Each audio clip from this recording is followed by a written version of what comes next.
দুই কন্যা স্কুলে যাওয়ার পর থেকে আসলে টাইমটার সাথে ভীষণ হিমশিম খাচ্ছি। খুব ভোরে ঘুম থেকে উঠতে হয়। তো একজন একজন করে রেডি করে বড় মেয়েকে তার বাবার সাথে বের করে দেই। এরপর ছোট মেয়েকে নিয়ে আমি বের হই। তো সেটা খুব সকাল, আসলে একটু বেশি সকাল। তো যাই হোক, ফেরার সময় আমি আবার একটু বাজার করেও আনি। আজকে নিয়ে আসছিলাম ইলিশ মাছ, ছোট ইলিশ। তো সেটাই আজকে সরিষা দিয়ে রান্না করব। তো ইলিশ কাটার সময় এত স্বাদগন্ধ পাচ্ছিলাম, বেশ ভালো। আর ডালটাও কিন্তু রান্না করে ফেলেছি, ভাতও রান্না করে ফেলেছি।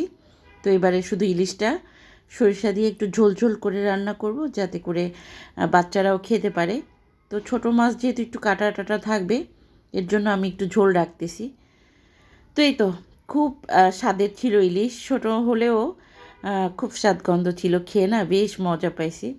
তো এবারে যেটা হয়েছে, মেয়েদেরকে আনার সময় আমি একটু বাজারও করে আসতে পারবো, কারণ বাজারটাও খুব কাছে। তো খুবই ভালো হলো আমার জন্য।